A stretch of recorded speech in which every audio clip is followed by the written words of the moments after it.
나훔 1장 1절로 8절 말씀 함께 읽도록 합니다. 니느웨에 대한 경고 곧 엘고스 사람 나훔의 묵시의 글이라.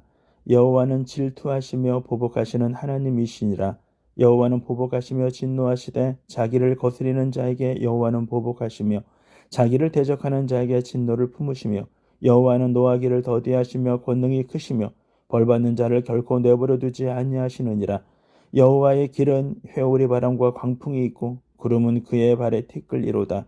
그는 바다를 꾸짖어 그것을 말리시며 모든 강을 말리시나니 바산과 갈멜이 쇠하며 레바논의 꽃이 시드는도다. 그로 말미암아 산들이 진동하며 작은 산들이 높고 그 앞에서는 땅 곧 세계와 그 가운데 있는 모든 것들이 솟아오르는도다. 누가 능히 그의 분노 앞에 서며 누가 능히 그의 진노를 감당하랴. 그의 진노가 불처럼 쏟아지니 그로 말미암아 바위들이 깨지는도다. 여호와는 선하시며 환난 날의 산성이시라. 그는 자기에게 피하는 자들을 아시느니라. 그가 범람하는 물로 그곳을 진멸하시고 자기 대적들을 흑암으로 쫓아내시리라. 아멘. 심판과 선하심이라는 제목으로 아침 묵상 함께 나누도록 하겠습니다. 우리는 지금 심판에 대한 이야기를 하고 있는 근본적인 것은 아수르이고 그리고 니느웨입니다. 그러나 이 서신을 읽고 있는 사람들은 니느웨 사람이나 아수르 사람이 아니죠. 바로 이스라엘 사람들입니다. 그러므로 나훔서에 나오는 이 심판의 이야기는 심판 그 자체보다 이스라엘 사람들에게는 위로를 주기 위한 것입니다. 하나님의 백성들을 거역하고 그들을 탄압하고 그들을 점령하는 자들, 하나님은 그들을 가만두시지 아니하시겠다고 말씀하고 있기 때문인 것입니다. 그러나 위로만의 말씀은 아닙니다. 니느웨의 멸망과 아수르의 멸망이 우리에게 보여주는 것은 너희가 하나님의 말씀 앞에 뜻을 거스리면 우리 또한 동일한 심판에서 자유로울 수 없다라는 것을 우리에게 경고하고 있는 것입니다. 그래서 우리는 어제 위로와 경고에 대한 말씀을 함께 나눴습니다. 그러면 우리는 어떻게 삶을 살아가야 할까라는 것입니다. 우리는 이 부분에 대하여 신명기 사관을 가져야 하고 하나님의 말씀대로 순종하면 하나님이 그들을 축복하고 하나님의 뜻을 거스리고 하나님의 뜻에서 벗어나 떠나가면 하나님은 그들을 벌하시겠다라는 사상입니다. 결국은 우리에게 주어진 하루라는 시간을 누구 안에서 삶을 살아가는가? 그리고 우리는 누구를 바라보느냐? 이것이 이 땅 가운데 삶을 살아가는 그리스도인의 참된 모습, 그런 삶을 살아가야 한다라고 우리들에게 말씀하고 있는 것입니다. 본문을 계속 이어보면 2절에 우리들에게 이렇게 말을 합니다. 여호와는 질투하시며 보복하시는 하나님이시니라. 여호와는 보복하시며 진노하시되 자기를 거스리는 자에게 여호와는 보복하시며 자기를 대적하는 자에게 진노를 품으시며 라고 말씀하십니다. 이야기에 나오고 있는 질투, 보복, 진노라는 말씀들은요, 하나님과 어울리지 않는 단어처럼 생각을 합니다.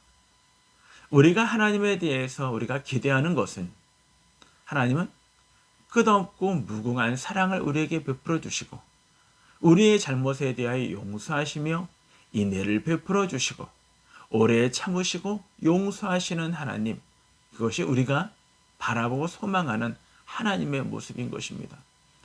그런데 오늘 성경은 하나님을 어떤 분이라고 얘기하냐면 질투하시는 하나님이라고 얘기합니다. 그래서 하나님은 진노하고 그리고 하나님은 보복하시겠다고 말씀하십니다. 질투라는 사전적 용어는 이런 뜻입니다. 자신이 좋아하는 사람이 다른 사람을 좋아하는 것을 샘을 내고 미워하거나 싫어함. 이것이 사전적으로 질투라는 의미입니다. 한마디로 얘기하면 질투는 미워서 하는 것이 아니라는 것입니다. 질투의 다른 이면은요, 사랑하는 것과 좋아하는 것 때문인 것입니다. 우리가 진짜 싫어하면은요, 관심도 없습니다. 질투할 것도 없습니다. 그러나 우리가 왜 시샘하고 왜 우리가 샘을 내고 왜 우리가 질투를 하는가? 우리의 근본적인 마음, 그것은 하나님이 우리를 사랑하시기 때문이라는 것입니다. 하나님이 주의 백성들을 사랑하시고 이 세상을 사랑하셨기 때문인 것입니다.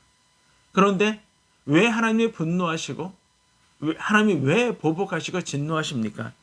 우리들에게 이렇게 말을 합니다. 자기를 거스리는 자, 그리고 자기를 대적하는 자, 이렇게 얘기합니다. 자기를 거스리는 자에게 하나님은 보복하시고, 그리고 자기를 대적하는 자에게 하나님은 진노하시겠다고 말씀하십니다.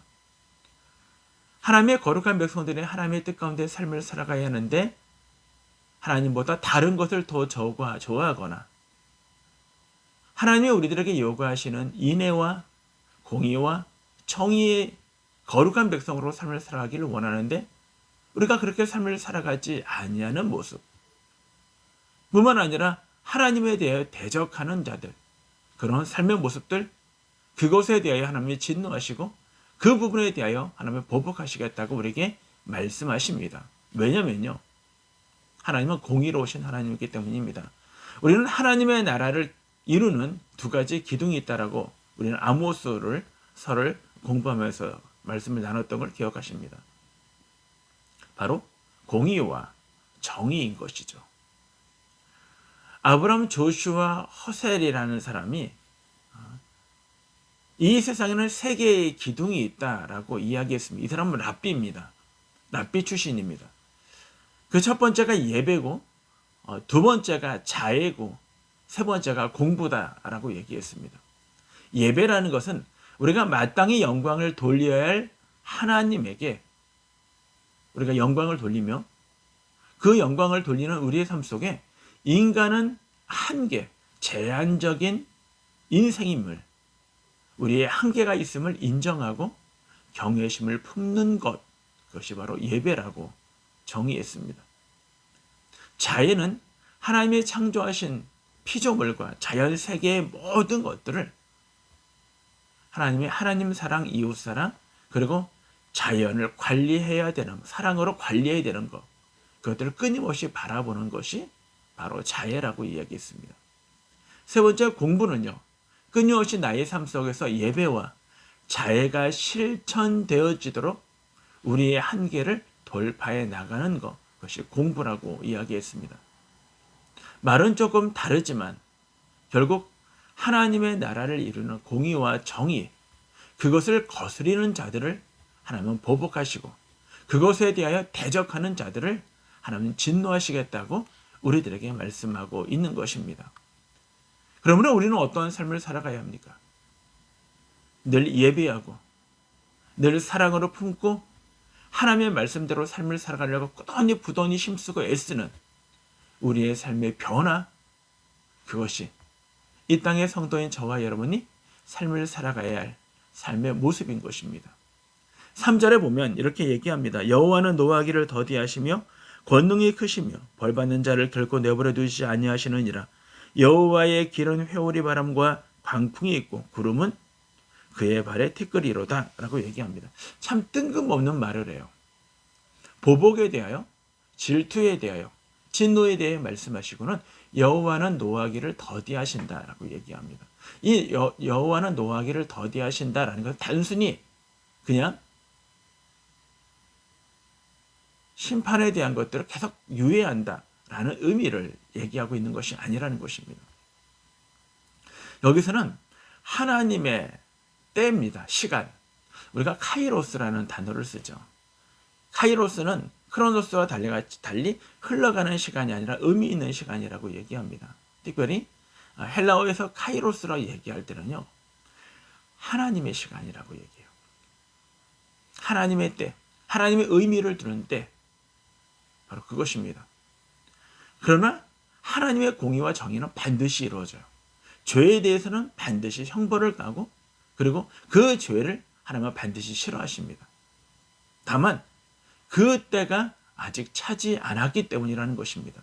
그것을 여호와는 노하기를 더디하시며 이렇게 표현하고 있는 것입니다. 인간이 죄를 범하면 그냥 하나님은 넘어가시지 아니하신다라는 것입니다. 그것을 3절을 세 번역은 이렇게 얘기합니다. 주님은 절대로 죄를 벌하지 않은 채 내버려 두시지는 않으신다라고 얘기합니다. 반드시 죄에 대해서는 하나님이 그 책임을 물으신다라고 우리들에게 말씀하고 있는 것입니다.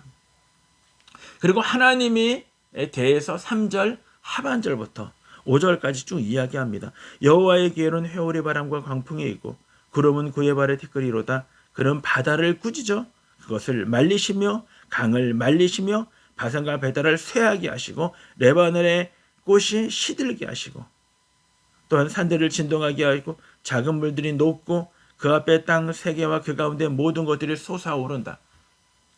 그것은요, 하나님의 어미하심에 대한 말씀하십니다. 하나님은 하나님의 능력으로 심판과 그리고 올바르지 못한 것에 대하여 하나님은 반드시 꾸짖으시겠다고 우리들에게 말씀하십니다. 이런 능력을 가지신 그분, 죄에 대해 어미하심을 우리에게 이야기할 때 누가 그것을 피할 수 있겠느냐? 그것을 6절이 이야기하고 있는 것입니다. 6절에 보면 누가 능히 그의 분노 앞에 서며 누가 능히 그의 진노를 감당하랴? 라고 얘기합니다. 누가? 라고 얘기합니다. 누가 능히 그의 진노를 그의 분노 앞에 서며 누가 능히 그의 진노를 감당하겠냐? 감당할 수 없다라는 것입니다. 누가는 누굽니까? 네? 근본적으로는 아수르와 니느웨입니다. 그러나 역시 이 말씀을 듣고 있는 이스라엘에 대한 이야기요. 오늘의 삶을 살아가는 우리들에게 대하여 말씀하고 있다라는 것입니다. 한마디로 얘기하면 아수르가 아니라 니느웨가 아니라 그 당시에 이스라엘에 하나님의 공의와 정의를 무너뜨리고 무엇이 된 것처럼 거들먹거리며 자신의 교만함에 빠져서 모든 것이 자신의 뜻대로 자신의 생각대로 삶을 살아갈 수 있다고 생각하는 그 사람들에 대하여 그들이 하나님의 진노와 하나님의 분노를 피할 수 있겠느냐? 피할 수 없어 라고 정의하고 있는 것입니다. 그래서 그의 진노가 불처럼 쏟아지니 그런 말미암아 바위들이 깨지는도다. 감당할 수 없다. 하나님의 심판을 견뎌낼 수 없다 라고 나움 선지자는 이야기하고 있는 것입니다. 그리고 마지막으로 7절과 8절에 이렇게 얘기합니다. 여호와는 선하시며 환난 날의 산성이시라. 그는 자기에게 피하는 자들을 아시느니라. 하지만 그와 반대적으로 삶을 살아가는 그들에게는 범람하는 물로 그곳을 진멸하시고 자기의 대적들을 흑암으로 쫓아내시리라. 하지만 하나님은 선하시고 환난 날에 산성이 되어주신다. 누구들을? 하나님을 의지하고 하나님을 바라보는 자들의 그리고 그들의 자기에게 피하는 자들 그 모든 사람들을 하나님은 아신다라는 거예요. 다르게 얘기하면 하나님의 뜻대로 삶을 살아가고 그리고 하나님을 의지하는 사람들은 하나님은 아신다. 그리고 하나님의 그들에게 산성이 되어주시고 하나님의 선하심을 그들에게 베풀어 주시겠다라고 우리들에게 말씀하고 있는 것입니다. 우리는 어떻게 삶을 살아가야 합니까? 우리는 끊임없이 하나님을 바라보고 하나님 안에 삶을 살아가기 위해 부단히 힘쓰고 애써야 하는 것입니다.